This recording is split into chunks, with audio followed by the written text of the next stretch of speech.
Hi, I'm Tom Austen. And I'm Sydney Lemmon, and we play the Helstrom siblings on the upcoming Hulu original series, Helstrom. We are so excited to give you guys an exclusive sneak peek at the first 10 minutes of our show, but be sure to check out the rest of the series when it premieres on Friday, October the 16th, only on Hulu. Enjoy!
Got two missing.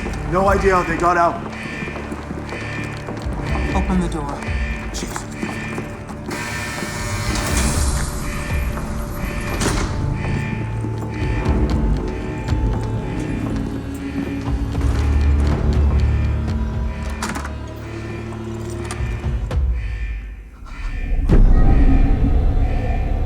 Lock it down.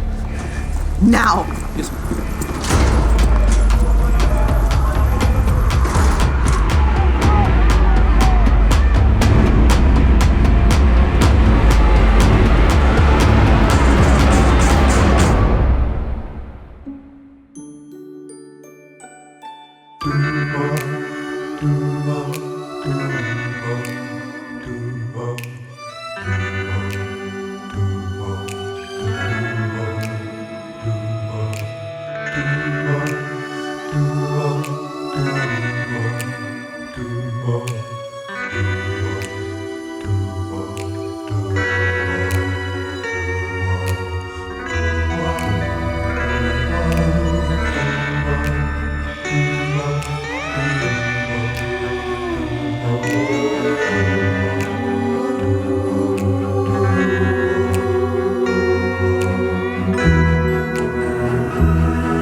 I'm just trying to help. Get out! I'm sorry, sister. I can't get him to stop. No apologies necessary. My associate should be here shortly. Yeah, about him. Yes? I called the archdiocese. They said he isn't a priest. That's right. So, how's this gonna work exactly? I'm fairly new.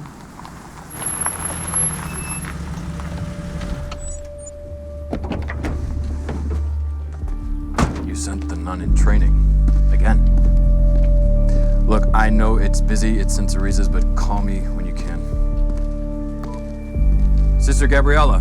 Damon, this is Mr. Mr. Cavallo. Cavallo, Damon Helstrom. We were just discussing the Cavallo's son, Archer. How difficult the situation has been on the family. No, of course. Lead the way.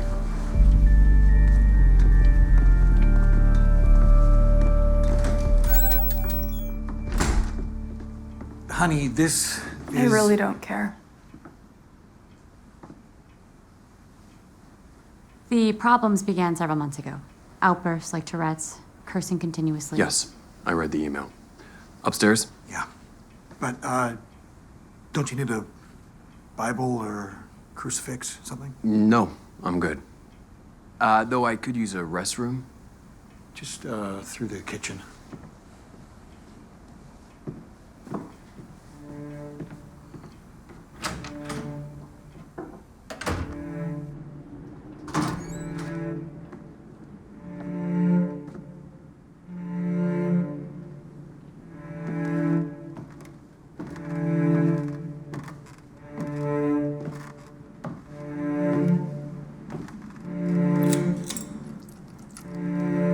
No matter what you hear, do not come in.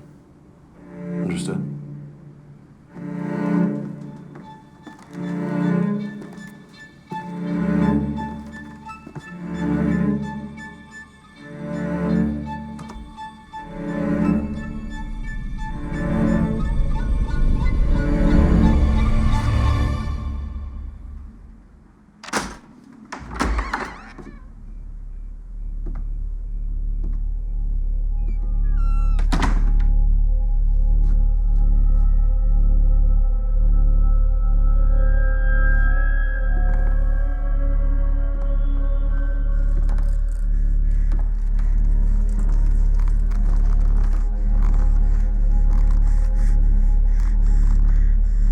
Non venit nisi ut veraton et mactet et perdat.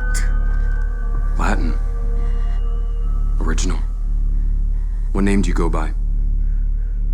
You are unworthy of my name or my company, as are the half-wits outside that door. Inform them this husk needs sustenance, or it will continue to defecate on their floors and rub their walls with excrement.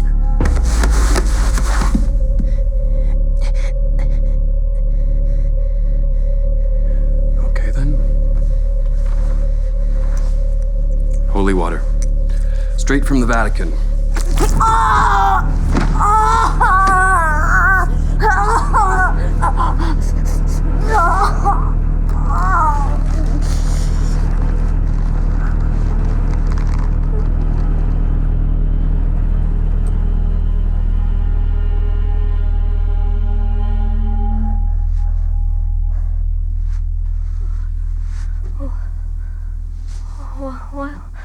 What just happened? You don't remember? No? Interesting. Because this just came from your bathroom downstairs. The sink, not the toilet. I'm not that evil. What are you talking about? Even if it were real, Latin, holy water, prayer, they used to be the secret weapons of the trade, but now, thanks to movies, TV, the internet, they're just tropes. See, the thing is, secrets lose their power once they're exposed. Kind of like you. Get out. Listen, first you're gonna go downstairs and you're gonna admit to your parents this was all an act. I said get out! Then you're gonna apologize to them for all the pain that you Get caused. out! And then you're gonna come up here and you're gonna scrub this room floor to ceiling with bleach. My power is real and will not be questioned by anyone. You wanna know what real power is? It's not in your fists. It's in there. And there.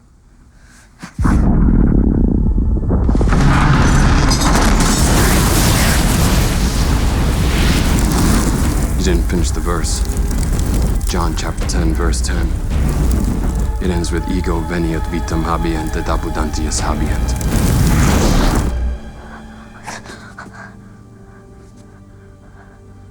Remember, with bleach.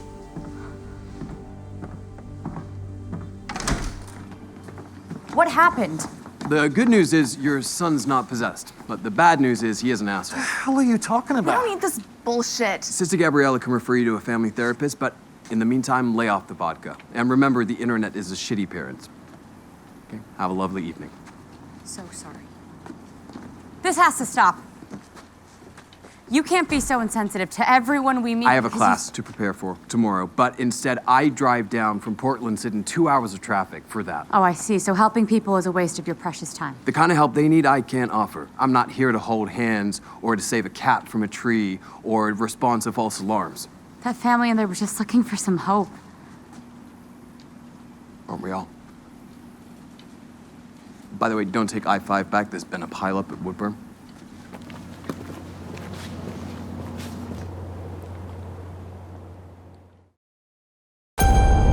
For centuries, we've been fighting and keeping track of different things that move in and out of this world. The most dangerous ones, we find a way to contain. This is one of the worst ever.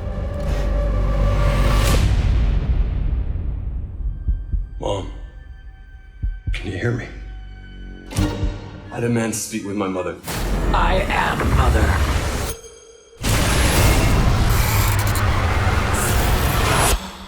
My body is a cage. It's Mom. The thing that's got a hold of her, it's gotten stronger. This family's unnatural behavior. I've never experienced anything like it. What happened to them? It wasn't some random family tragedy. Their father was evil, and mother cursed him for discovering the truth. There are other forces at play here. A demon so powerful, it could wipe out all of mankind. We can't do this alone. If we put them together now, there will be blowback.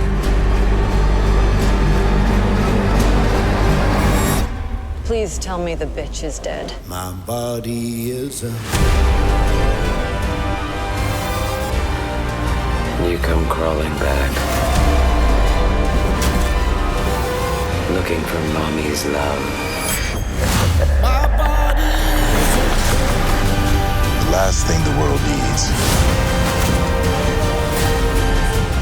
is a Helstrom family reunion.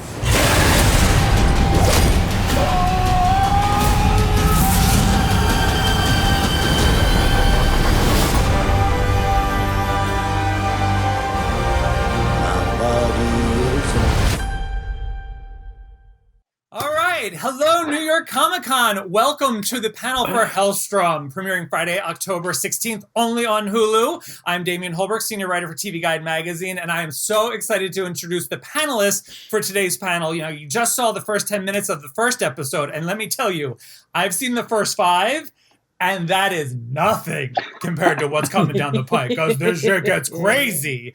So let's bring out our panelists. We've got showrunner and executive producer Paul Zbyszewski, Tom Austen, who plays Damon Helstrom, Sydney Lemmon, who plays Anna Helstrom, Elizabeth Marvel, who plays Victoria Helstrom, Ariana Guerra, who plays Gabriella Rossetti, which is one of the greatest names, June Carroll, who is our Dr. Louise Hastings, and Alain Uy, who plays Chris Yen. So guys, congratulations. This is scary. This is great TV horror. Also, the most messed up family since the Kardashians. It is just... That's saying something. Hellstroms are bananas. Paul, let's talk about mining. What you've done is you have gone and taken, a very extra comic property, like with the capes and the deep cut V's, and you have mined a very grounded family drama, and then wrapped it in horror. How did you approach this concept? I've always been a fan of the comics, and I think what makes the comics work on the Marvel side are these character stories. They're emotional, and that was my way in. It was finding the family dynamic of the Hellstroms. I mean, how much worse can it get than having a dad who's the devil, right? So I took that bad dad story, took elements from the comics, and just tried to ground it in the real world, in real emotion. You also, because you get to also play in all the horror toys as well, and you introduce, and I'm like huge horror fan, and this is a perfect show for New York Comic Con because it's October and everybody's ready for that stuff. But you introduce a twist to the whole exorcism canon that I don't think anyone has ever done, of like, exorcisms don't get rid of demons. They basically reboot them. Yeah. Not to spoil that for the audience or anything, but whenever you're attacking something like this, you go, what do we bring to it that people haven't seen before? What's new? What's different? What's the thing you don't expect? And also, does that feel true to the characters and the story we're trying to tell? So it's kind of interesting that a demon is coming in as an exorcist to get rid of other demons. And that's how I approached it. And you've buried in some very clever Easter eggs throughout these episodes that I've seen. But did you put in any nods to horror films that you loved? Oh, yeah. I mean, I have to give props to the director of our first episode, Dana Reed, who was phenomenal, terrific. Her approach coming at this was very traditional horror. There are shots in the first episode, as you've seen, the scene of Damon coming up the stairs, the framing of that. Bernard Couture, also our director of photography, just a master, an artist, paints the frame. Dana and Bernard really looked at what does classic horror look like and how do we mimic that style and tone and feel. And that was their approach, which I just loved. They did a fantastic job. Can't give them enough props. There's also, you mentioned the stairs scene. There's one that comes later on in the episodes with Anna walking up the stairs, which is an incredible shot. I think it's where they go to the house of somebody. When you guys watch this, you'll understand. And there's just like all these banisters and there's this framing. It's the most beautiful shot in a very eerie situation. Yeah. Again, that's Bernard. And that episode, I think, is episode 3 you're talking about. And it's Michael Offer shot that episode. Also phenomenal director, phenomenal job. I think we just were really fortunate that all the directors who came to play on the show through all 10 episodes did their homework, loved the genre, and just visually brought something awesome to the show. Yeah. Tom and Sydney, let's talk about these two, because I love the dynamic between these two, because throughout the history of these kind of situations, it's usually the guy that needs a hug. It's usually the brother that is broken and he needs the hug and he needs the care. But Anna, man, she is tough. She's the one who just like, she doesn't need just a hug. She needs like a spa weekend and like a crafting board or something. But it almost feels like Damon, he's the one trying to like connect with her, and she's got all these walls, and that's such a new dynamic. Thank you. Yeah, thanks for noticing. She's really cold, really icy.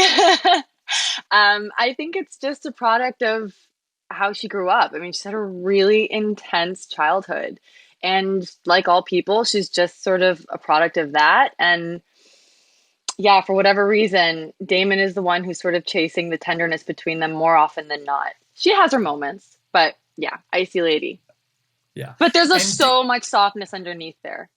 But it takes a while for us to see it. Yeah, you might never see it. Yeah. And Damon is the guy who, like, he's almost the guy I want to show up for an exorcism, because he calls no BS. How refreshing is it to play a character who is deeply, deeply flawed and broken as well, but has found some kind of strength in what he's gone through?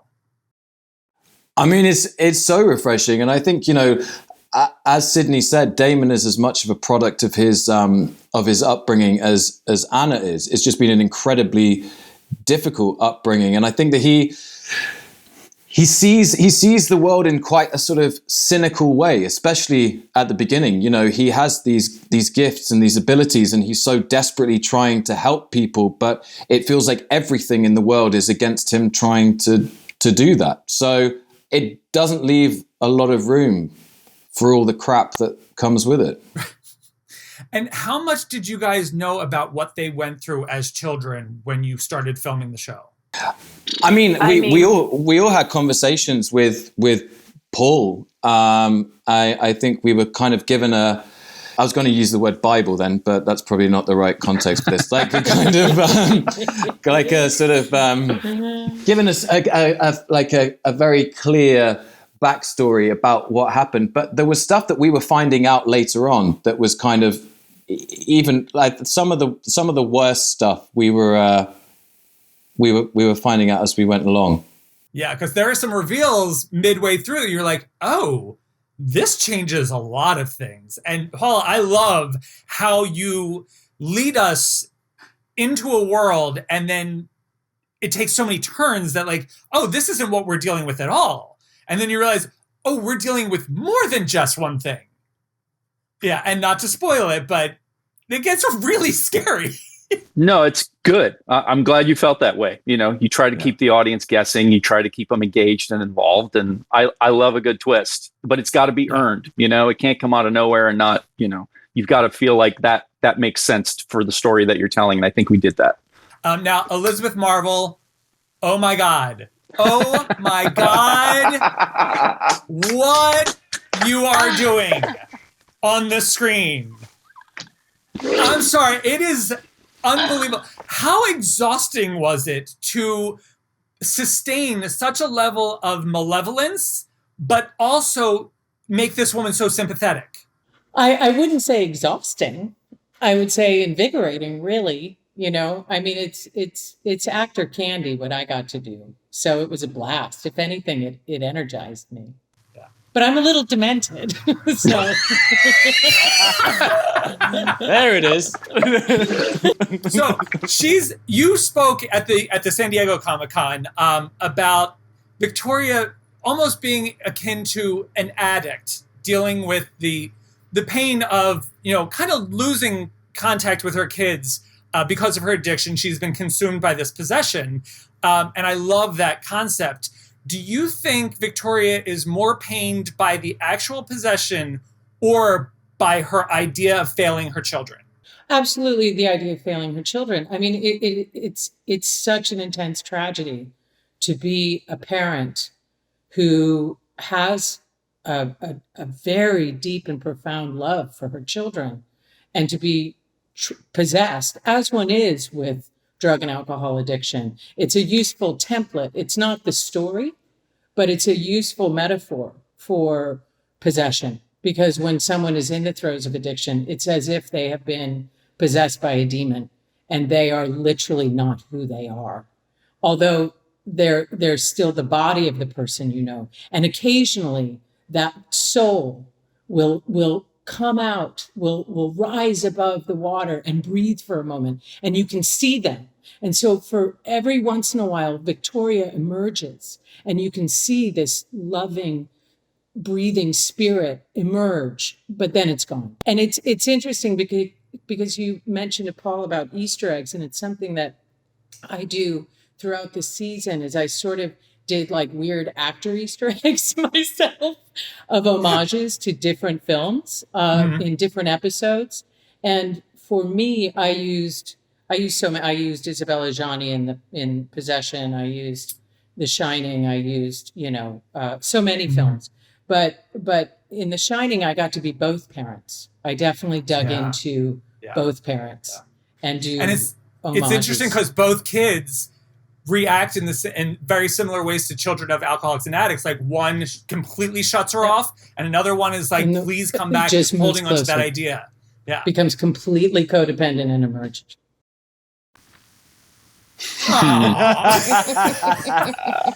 Through it all. Right. So now we have Ariana. Ariana, Paul, this is a brilliant move on your part to cast an angel face actress like this to play a nun in training. But there is something going on with this girl.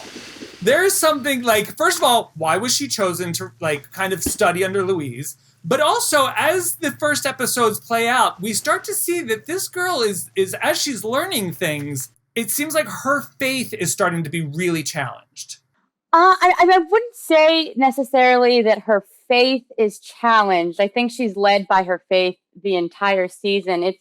It's more so that she has like a naivety as far as like exposure to this world, and she's now kind of meeting different people and seeing their approaches and having to just kind of like, battle between logic and her faith. So I still think the entire time she is led by her faith and doesn't doubt that it works. But I think there are definitely different techniques that people use.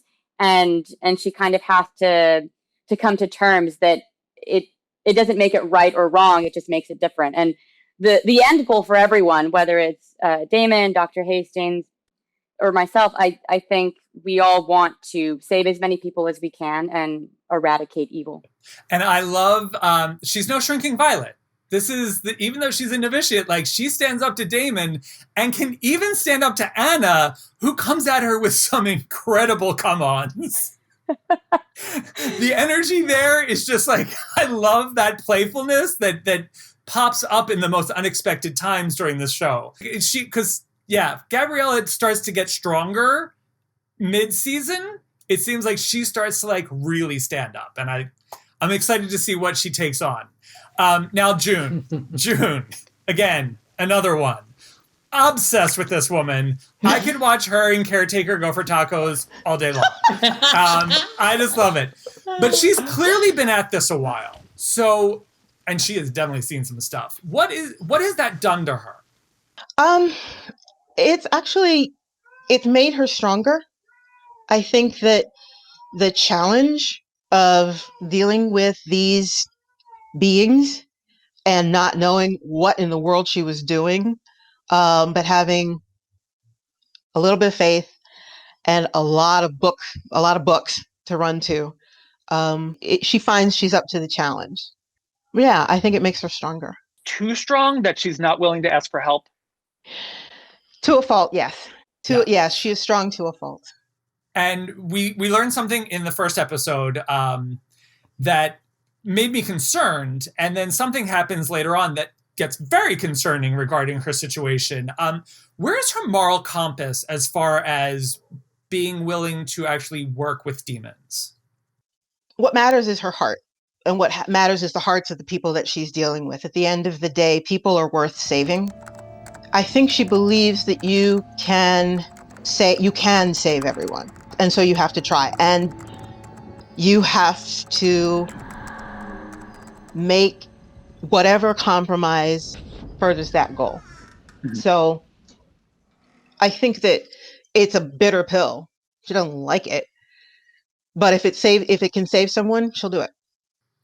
So if Victoria kind of survives and is saved, what kind of dynamic is waiting for these two women who have basically are the mother figures in particularly Damon's life? Well, there are all kinds of mother figures, right? There are mothers that destroy and mothers that create. Mm-hmm. But mothers usually dominate. Yeah. Yeah. Oh, yeah. Yeah. Okay. All right. And now, Elaine, Chris Yen is such a great character because he's almost like he starts off as like he could have been comic relief. Mm-hmm. Especially the amount of attention that is paid to his shoes. But then it very quickly turns into it might be the worst thing for him as far as what's going on. How bad does it get for Yen after he comes in contact with this specific relic? Well, we first meet Chris as this guy who's fully in control of the situation and, loves this dynamic with Anna. And by the way, Chris is the one who always tries to give Anna a hug, but she doesn't want the hug. But I think for Chris, I think it's one of those things where, he wants to make sure everything's the way it needs to be, but there's a little bit of a wrench that gets thrown in there as the season goes on. And to see him kind of struggle with that, I think it's going to be fascinating for the audience to witness. And you filmed so much of your early stuff alone by yourself. Yeah. How was that? Because it's like y'all worked night shoots, definitely. But your set was... It was lonely for sure. I mean, I just remember just coming to set and be like, where is everybody? Oh, it's just me again today. Great. But it was certainly one of those things where it allowed me to sort of get into the character in terms of just being in that weird space of like, where is this going? Where am I going to go with this thing? So it was a lot of fun. Definitely a lot of fun, but definitely lonely it was fun but lonely. And it's so interesting. We get so much backstory about Chris without him being there. As things get worse and worse for him, we find out like, oh, he has a really great life right now. We got to save him. And that's the great thing, Sydney. That's where we get to see that Anna actually has a soft side. This is her boy. Yeah, absolutely. I mean, we go way, way, way back, and we're just sort of so braided into one another's lives that, yeah, it's like he's my family. He's actually my chosen family. We work together. We play together. We love each other. Damon and Anna have a lot of blood on their hands, individually and now respectively, by the 5th episode. And who would you say is the more powerful sibling? Him. Yeah, me. No, I'm just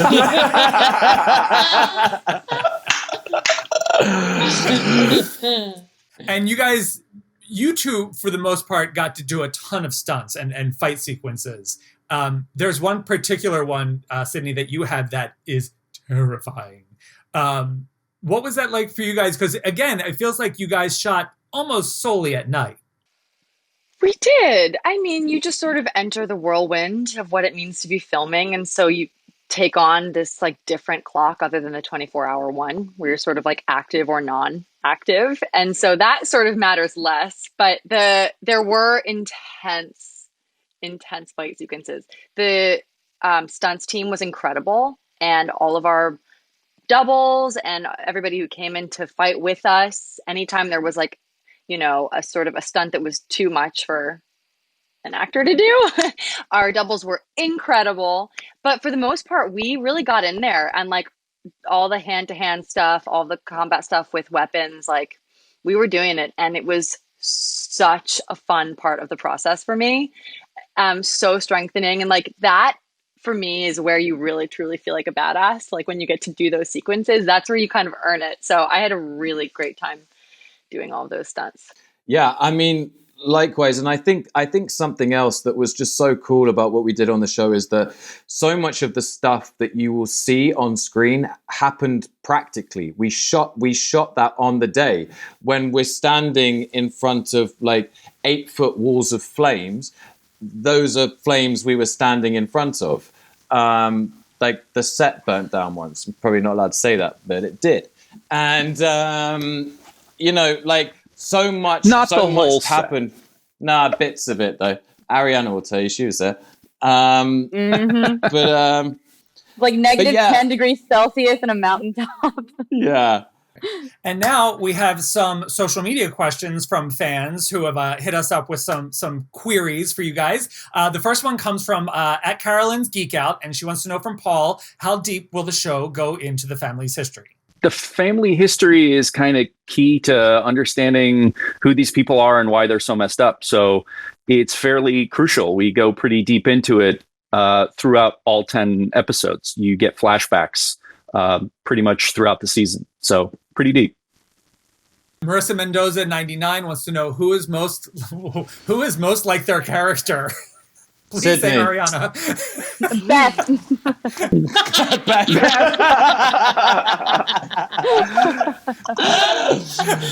Beth for sure. Oh no. Beth, honestly, I will say that the first time that I worked with Beth, I hadn't really seen her character like live, but I knew it was crazy. I just didn't know how well Beth was gonna play crazy. So when we had like one of the first scenes where I was doing stunts and I was doing this and that, I wasn't even thinking about like really like what Beth would bring. And oh my, I was terrified of her. I think for like the first week I was like, I don't know if that's really her or if that's the character. But she was I'm actually just a really so nice good. little hippie. I'm just a She really is. little hippie lady. But I like to pretend. Okay, so this is a good one. At Ashley Lynn 924 asks, if your character had a theme song to describe themselves, what would it be and why? Highway to Hell by AC/DC for obvious reasons. Yes. I think mine would be Fine Young Cannibal, She Drives Me Crazy. That'd be a good one. Okay. Oh, mine would be reality used to be a friend of mine. Yeah. PM Dawn. Take Me to Church by Hosier. We're playlist people. I don't know. I think it wouldn't even be a song. It would just be like some smooth jazz. Or the Exorcist theme song. Yeah, all that. Mine would be probably something by Slayer. Anything by Slayer. Well, and I love because Sydney, Anna has that great scene where she's wearing the AC/DC t-shirt. Yeah. And you think, like, for a woman who is so tightly constructed and so, like, AC/DC is wild and loose, and you just realize, like, oh, she's probably a freak. Definitely true. And I feel like Anna was really gothic in high school and sort of like punk, and that's all there too. Yeah. Okay, so Paul, there's a line in one of the episodes where they're talking about the father, and the line is, if he was pure evil, what does that say about his kids? What does it say about his kids? It's the heart of the show right there, right? It's the nature versus nurture argument. We're born with certain things, and some things we acquire along the way. And, fate versus free will, like how much of us is our parents and how much of us is our environment and how we were raised and who raised us and our level of morality. We all carry some of that baggage. So, Damon and Anna have that very real question, like how much of our dad, who we know had this horrible, horrible evil inside him, is inside us. It's the moral question. We're all gray. None of us are pure good. None of us are pure evil. Well, there might be a couple people I can think of that are pure evil, but I won't go there right now.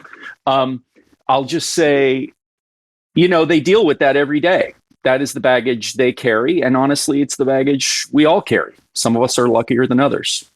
And you did a little mention, and the show does take on a lot of themes. There's some subtext to the stories, obviously when you're dealing with family trauma and mental health and illness and things like that. June, I know that there are some things that you are interested in talking about right now. So let's hear this. Maybe you can explain why everyone is wearing something very similar today. Yes. Okay, so here's the thing. You go to Comic-Con to experience something amazing, right? To be a part of something amazing. Sometimes you do it just to escape. I think we've got a show with people with supernatural powers who are trying to save the world. The world can be an amazing place, but right now it kind of sucks. That's just reality. You can't deny it. You can't ignore it. You can't run from it. It is all hands on deck right now. We need change. We need it now. And that is overwhelming. It is easy to feel helpless right now, but the thing about real life is we don't have to have superpowers to make a difference. You can listen. You can have the hard conversations. We can volunteer time, money. We can vote. And hence the shirts today. If you don't like what's happening in the news, vote. If you don't like hearing about systemic racial injustice and watching cities tear themselves apart, vote. If you don't like not knowing whether or not you or maybe your kids can or will be able to go back to school anytime soon, vote. But here's the other thing. We have to take care of ourselves. We've got fires, we've got hurricanes, we've got the economy, we got COVID. It gets in. It is okay not to be okay right now. It is okay to reach out right now. Isolation, depression, anxiety, addictions are up. Notice that. It is okay to reach out to friends, to family that you trust, to service organizations. This amazing group of people, we've gotten together and we have put our support behind NAMI, the National Alliance on Mental Illness. They provide advocacy, support, education, and public awareness so that individuals and families affected by mental illness can lead a better life. That is something that you can do. Take into your own power and take some of your power back. Honestly, that was my speech. Really, vote, take care of yourself, take care of each other, and come see the show on October 16th. Right. Well said, June. Thank you, June. And for more information, you guys, everyone watching this, you can go to NAMI.org. It's NAMI.org for all the information and resources that you need. Reach out to your loved ones. I think that's amazing. And I think that's an incredible way to end this, because that is, what a great way to look at, like, use your superpowers, do good, help others, fight demons, inner and outer. And definitely do not miss Helstrom on Hulu. All episodes drop on October 16th. All 10 episodes only on Hulu. Thank you guys so much for being here. Thank you, New York Comic Con. Thank you to everyone here from Helstrom. Have a great day, and we will see you soon.